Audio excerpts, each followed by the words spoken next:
शुक्रगुज़ार हूँ कि आप आज हैदराबाद चैम्बर ऑफ कॉमर्स में तशरीफ़ लाए और उसके बाद मैं हैदराबाद चैम्बर ऑफ कॉमर्स के तमाम अहदेदारान और मेंबरान का तहे दिल से शुक्रगुज़ार हूँ। DC साहब भी आ गए, उनका भी तहे दिल से जी मैं शुक्रगुज़ार हूँ कि जिस तरह हैदराबाद चैम्बर ऑफ कॉमर्स इस सूरत हाल में जिस तरह पार्टिसिपेट कर रहा है वो काबिल सताइश है। और अच्छी बात कि जो मौजूदा एक कुदरती आफत है, सैलाबी सूरत हाल है, उसमें जिस तरह बाकी तमाम मुखैर हजरात बढ़ चढ़ कर हिस्सा ले रहे हैं, इसी तरीके से हैदराबाद चैम्बर ऑफ कॉमर्स भी बढ़ चढ़ कर इमदादी सरगर्मियों में अपना रोल एक प्ले कर रहा है। आज मैं पहले कुछ जनरल बातें कर लूँ, जनरल ब्रीफिंग की, फिर मैं आपको जो है कुछ और बातों पे भी डिस्कशन करूँगा।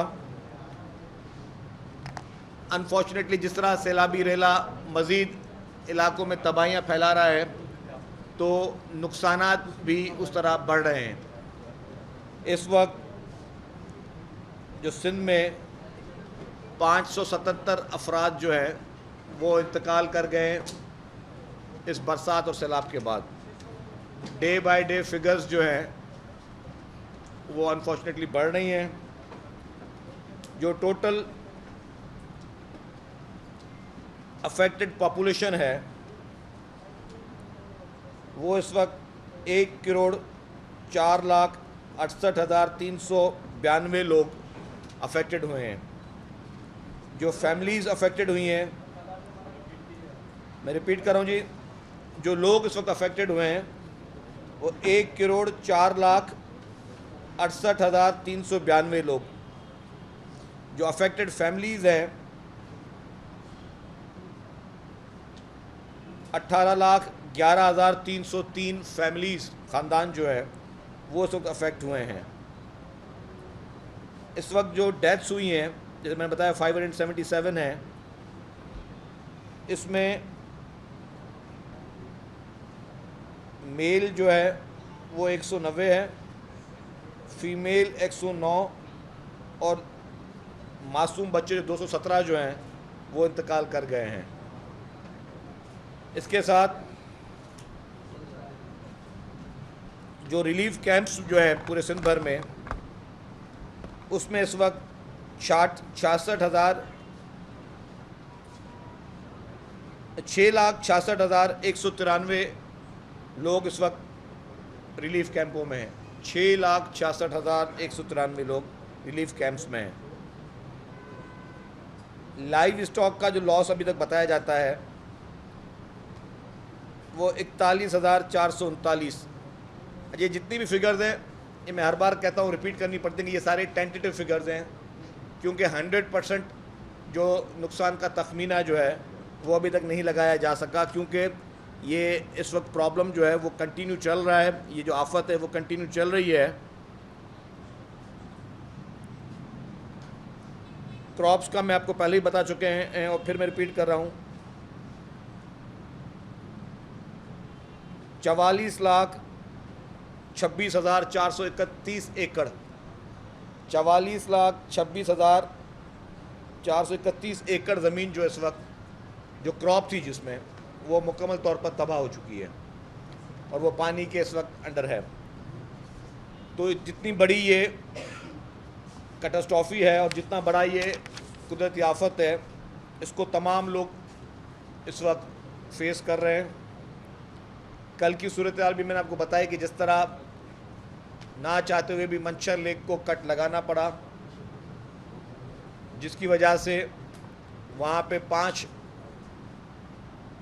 जो यूसीज़ हैं वो बुरी तरीके से अफेक्ट हुई और उनकी वजह से वहाँ पे 1,25,000 कम अज़ कम लोग जो है वो इस वक्त डिस्प्लेस हुए हैं और उनको मुख्तलिफ़ जगहों पर अब मूव करना किया जा रहा है गवर्नमेंट की तरफ से।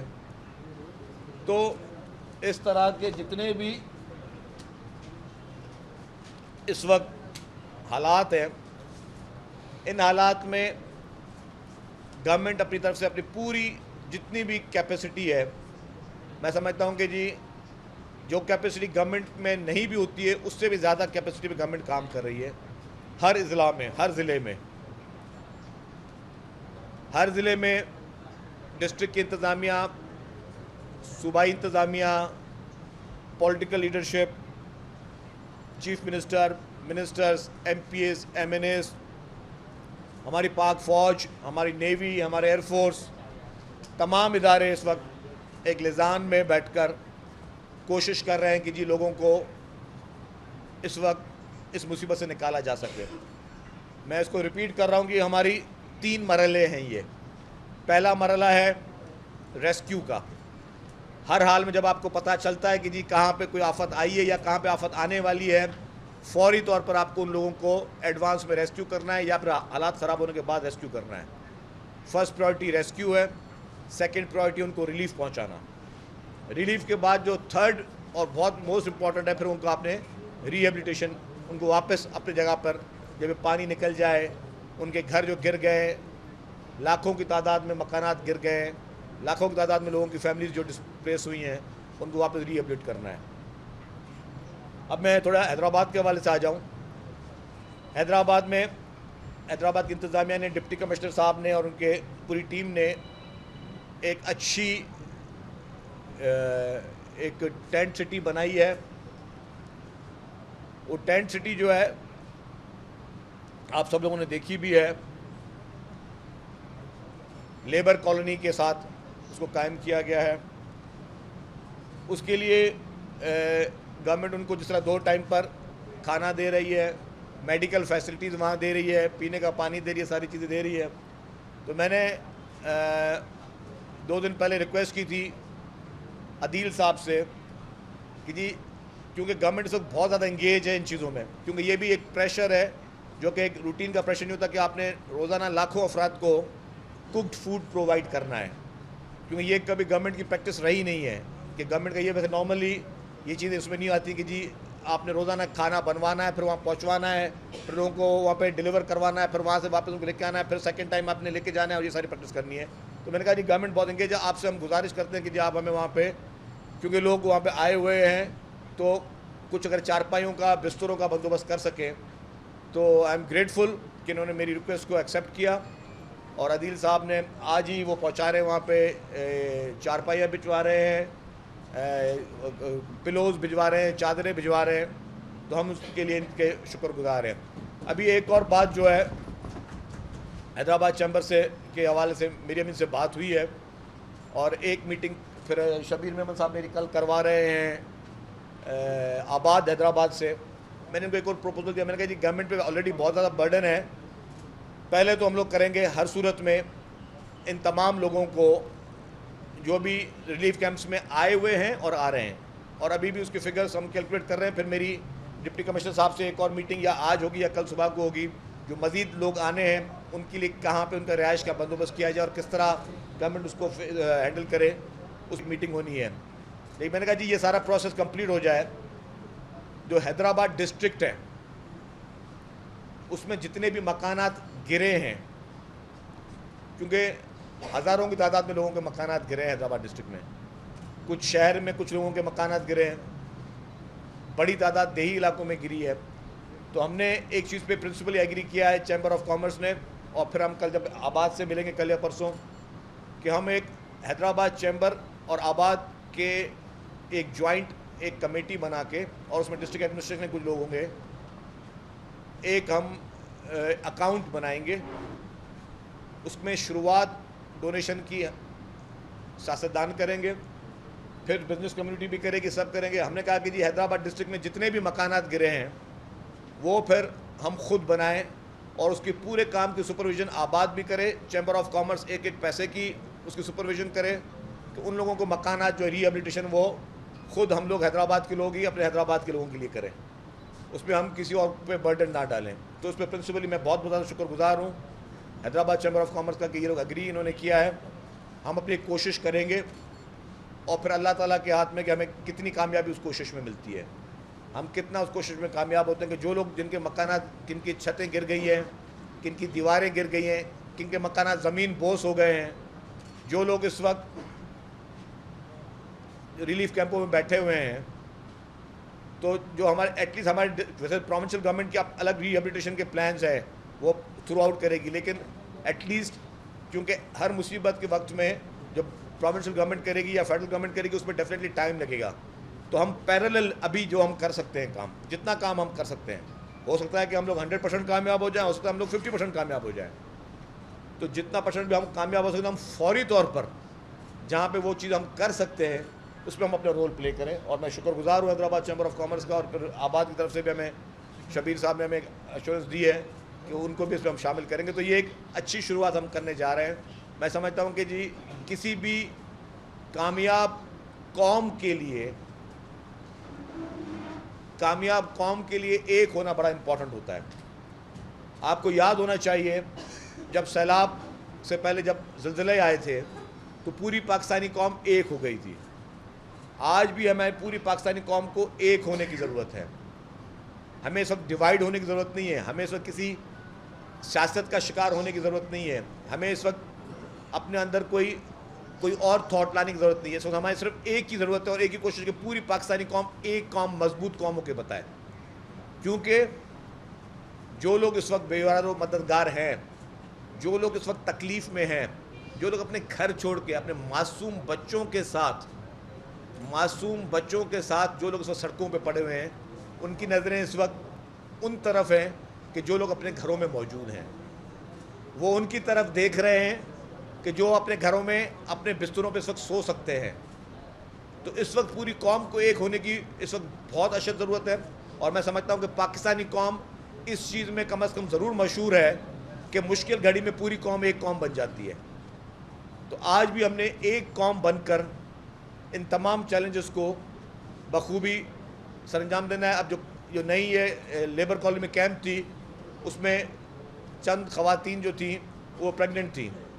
एक खातून जो है, हम परसों रात को जब मैं गया तो मैंने देखा एक खातून जो थी वो, उसके हस्बैंड ने बताया जी कि ये she is in final days. तो मैंने फौरी डीसी साहब से रिक्वेस्ट की, मैंने फौरी तौर पर इसको हॉस्पिटल ले जाएँ। और फिर आज सुबह को डीसी साहब ने बताया कि उसको आज उसका एक बेबी भी हुआ है। तो आप ये देखें कि हम इन लोगों को अपनी जगह पे ला कर देखेंगे। खुदा ना खास्ता ये तो कुदरती आफत है, किसी के साथ भी आ सकती है। तो उस वक्त हमारी फीलिंग क्या होगी अगर वो किसी टेंट सिटी में खुदा ना खास्ता कोई कॉम्प्लिकेशन हो जाए, तो क्या उसको वो चीज़ें मुहैया की जा सकती हैं? क्या उसको वो फर्स्ट एड या वो मेडिकल या कोई एमरजेंसी में वो चीज़ें नहीं दी जा सकती? तो हमें ये एक अच्छे इंसान की तरह हमें हर चीज़ का एहसास होना लाजमी है।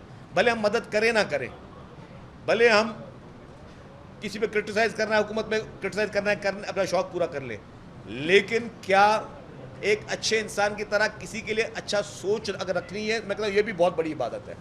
तो एटलीस्ट वो एहसास होना बहुत लाजमी है। तो इसमें हमें पूरी कौम को एक होना पड़ेगा।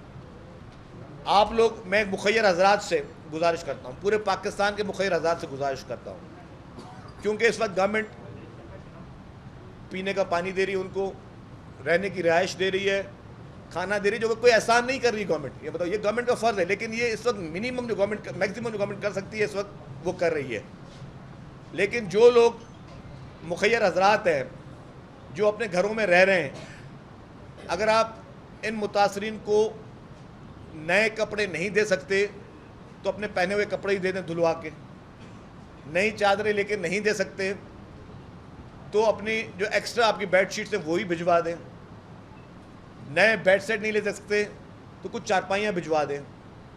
इस तरह हर कैंप में खुद जाके मैं तमाम पाकिस्तानियों से गुजारिश करूँगा, जिसके घर में भी जो मुखय्यर हजरात हैं वो और बढ़ चढ़ के सामने आएँ, और करना भी चाहिए। जो नहीं है और जो के पास समझता है कि ये चीज़ मेरे पास एक्स्ट्रा है, बच्चों के लिए अगर आप कुछ खिलौने दे सकते हैं तो जो मासूम बच्चे अपने घरों से हटकर बैठे उनको कुछ खिलौने आप दे दें। मतलब ये एक एहसास होना लाजमी है और ये सोच होना लाजमी है। तो मेरी गुजारिश ये होगी कि तमाम पाकिस्तानियों से बढ़ चढ़ कर इस वक्त अगर हम लोग अपनी कोई एक्स्ट्रा एक्टिविटीज़ कर भी रहे हैं, हम किसी रेस्टोरेंट्स में जाके 1000 रुपये की कोई मील ख़रीद भी रहे हैं, तो अगर हमने आज अगर अपने घर में खाना खा लिया और 1000 की जगह पे हमने वो 800 इन मुखय्यर हजरात के लिए कुछ चीज़ लेके भेज दी तो वो अच्छी चीज़ होगी। हम अपनी अगर थोड़ी सी लग्जरी लाइफ से 2 महीने के लिए अगर हम लोग अपने आप को थोड़ा दूर कर लें और इन जो लोग इस वक्त मुसीबत में हैं इनके लिए थोड़ा बढ़ चढ़ के आगे ले आए तो मैं समझता हूँ ये सबसे बेहतर होगी। तो मेरी यही गुजारिश होगी कि पूरी कौम जो है वो आगे बढ़ चढ़ कर इसमें हिस्सा लें। आपने बोला कि अभी सब लोग को एक मुद्दा होने की ज़रूरत है, तो आज पाकिस्तान तहरीक इंसाफ के चेयरमैन इमरान खान भी जो है ना वो सिंध में आए हैं और मुतासरीन में इमदाद भी तकसीम कर रहे हैं, उनके साथ भी खाना खा रहे हैं। सबको गुजारिश करें क्या उनको भी दावत देंगे कि आपके साथ मिलकर जो है मुतासरीन की हेल्प करें?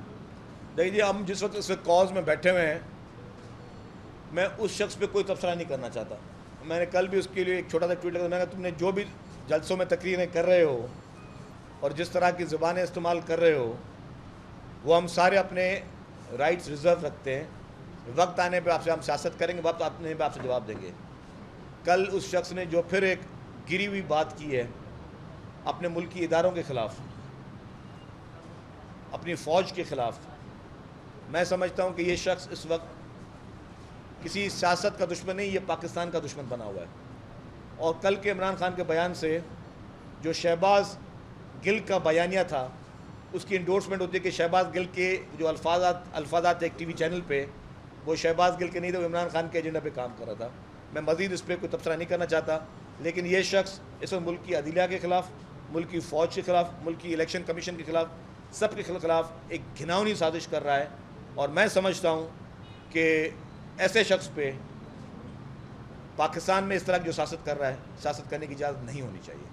जी, ये बताएं कि आप मुतमईन हैं वफाकी हुकूमत जो ऐलान कर रही है, पीडीएम ऐलान कर रही है, उससे आप मुतमईन हैं कि सिंध के लिए, सूबे के लिए वो काफ़ी है चीज़ें जो वो दे रहे हैं? देखिए, मैंने कहा कि ये बहुत बड़ी आफत है। पूरे पाकिस्तान में इस तरह की आफत कभी ज़िंदगी में ना आई है और अल्लाह करे आज के बाद कभी इस तरह की बड़ी आफत ना आए किसी भी सूबे में, किसी भी शहर में, किसी भी इलाके के लिए। इस सारी सिचुएशन में सूबाई हुकूमत अपनी, मैं समझता हूँ 100% कैपेसिटी पे काम कर रही है। कहीं कोताहियाँ होंगी, हो रही होंगी, कहीं पे कोई मिस्टेक्स हो सकती हैं, कहीं पे कोई चीज़ रह सकती हैं, लेकिन ये मैं इतना कह सकता हूँ कि जिस तरह पीपल्स पार्टी की लीडरशिप की सख्ती से हिदायत है, जिस तरह से चीफ मिनिस्टर सिंध का क्लियर विजन है कि बदनीयती कहीं पे नहीं होगी, ये मेरी उम्मीद है। अगर एक दो आदमी फिर भी इतने सारे लॉट में हज़ारों आदमी में एक दो बदनीयत निकल आए तो उनको वो फिर अल्लाह ताला को जवाब दे, लेकिन बदनीयती नहीं होगी। लेकिन ये है कि नेक नीति के साथ 100% कैपेसिटी पे पूरी गवर्नमेंट की मशीनरी काम कर रही है। किसी की कैपेसिटी, मतलब कोई एक इंसान होता है वो 20 घंटे काम कर सकता है, कोई उसका 16 घंटे काम कर रहा हो, लेकिन ये मैं कह सकता हूँ जो लोग 8-8 घंटे नौकरी करते थे आजकल वो 20-20 घंटे सड़कों पर मौजूद हैं। वफाक की जो आपने बात की, वफाक की हुकूमत से चीफ मिनिस्टर सिंध जो हैं वो राब्ते में हैं। हमारे पार्टी के चेयरमैन मोहतरम बिलावल भुट्टो ज़रदारी साहब जो कि फॉरेन मिनिस्टर साहब हैं, वो भी प्राइम मिनिस्टर साहब से मुस्तकिल तौर पर ये इल्तिजाएँ भी कर रहे हैं, गुजारिशात भी कर रहे हैं और सिंध का केस वो वहाँ पेश भी कर रहे हैं। तो हम उम्मीद रखते हैं कि फ़ेडरल गवर्नमेंट बिल्कुल एक अवाम के इस मजबूरी में, अवाम की मजबूरियों को समझते हुए वो भी अपना अच्छा रोल प्ले करेगी। लेकिन ये सिर्फ फेडरल गवर्नमेंट, प्रोविंशियल गवर्नमेंट या चंद NGOs के लेवल की बात नहीं है, ये बहुत बड़ी तबाही है। ये बहुत बड़ी तबाही, और इस तबाही में मैं समझता हूँ कि हमें इंटरनेशनल हमारे डोनर्स जो हैं, हमारे वो ममालिक जो हमारे दोस्त ममालिक हैं, और तमाम हर शख्स को अपना रोल प्ले करना होगा। मैं समझता हूँ अगर इस कमरे में जो लोग बैठे हो हर कोई सोचे कि यार मैं किस तरीके से, अगर मैं फाइनेंशियली हेल्प नहीं कर सकता, मैं वैसे वॉलंटरी कोई मदद कर सकता हूँ तो मैं वॉलंटरी मदद कर लूँ। अगर मैं कहीं जाके मैं गवर्नमेंट को बोलूँ जी कि आपका मैन पावर आप कहीं और इस्तेमाल कर लें, बहुत सारी सैकड़ों कैंपें लगी हुई हैं आपके पास, तो यहाँ पे अगर शाम को मैं कहीं किसी को खाना सर्व कर सकता हूँ तो मगर मैं फाइनेंशियल हेल्प नहीं कर सकता, मैं वहाँ पे अपने हाथ से किसी को खाना सर्व कर लूँ। पूरी कौम को एक होकर, एक आवाज़ होकर इस चीज़ पे करना होगा।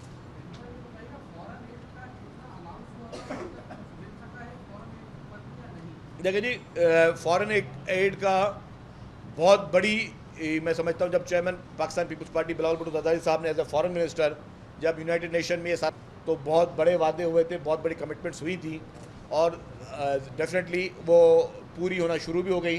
कुछ एड जो है आपको सामान की मद में मिल रही हैं जो कि मुख्तलिफ ममालिक भेज रहे हैं। डेली आप देख रहे हैं कि जहाज़ उतर रहे हैं और फिर वो NDMA के ज़रिए उसकी डिस्ट्रीब्यूशन हो रही है। तो इस तरीके से जो कमिटमेंट्स हुई हैं इंशाअल्लाह ताला वो पूरी होंगी और ये सब ने मिलकर ही करना होगा इस चीज़ को।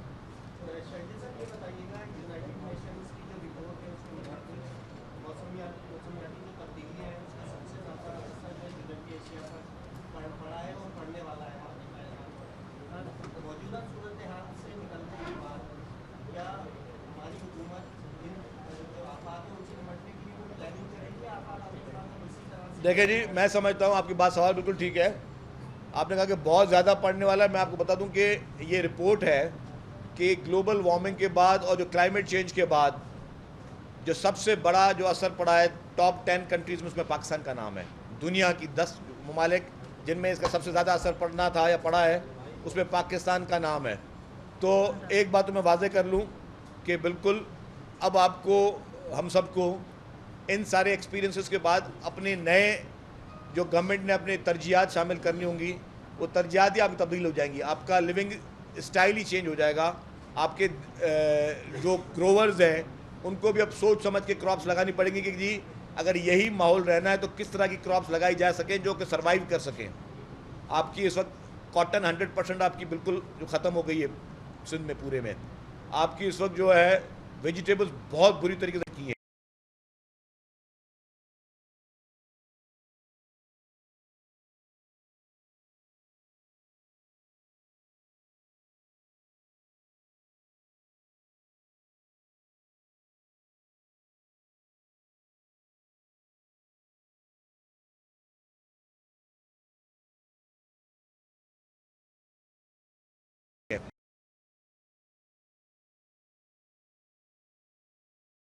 पानी आ जाने की वजह से सड़कों पे बैठे हुए हैं, अपने टेंट लगा के बैठे हुए, उनको हुकूमत की जानिब से खुराक खाना तो दूर की बात है, पानी की एक बोतल भी नहीं दी जा रही है।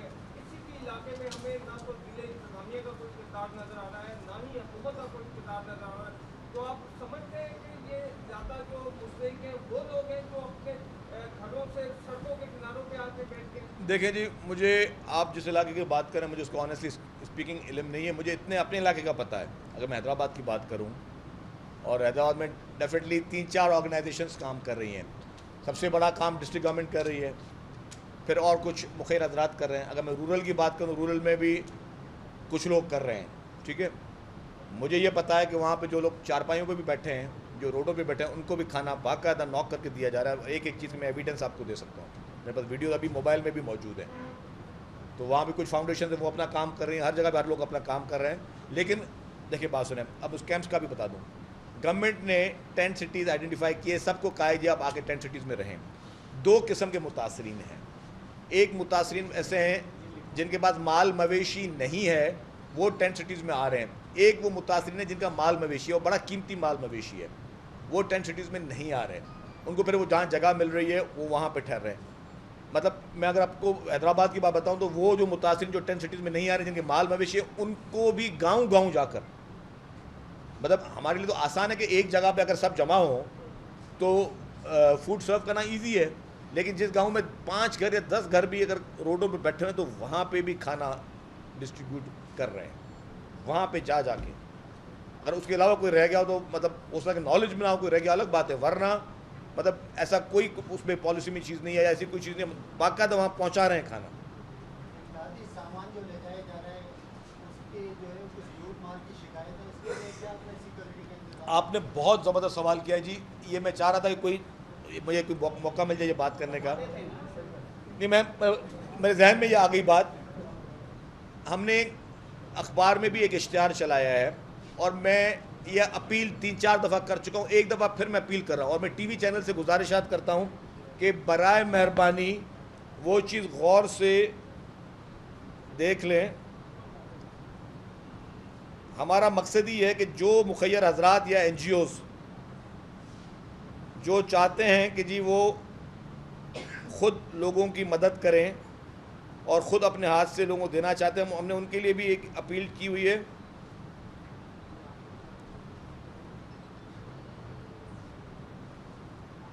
हमने एक नंबर की तशहीर की है कि कोई भी NGO, कोई भी प्राइवेट शख्स अगर किसी इलाके में इमदाद देना चाहता है, मैं नंबर रिपीट करता हूँ, 021-353-81810, 021-353-81810।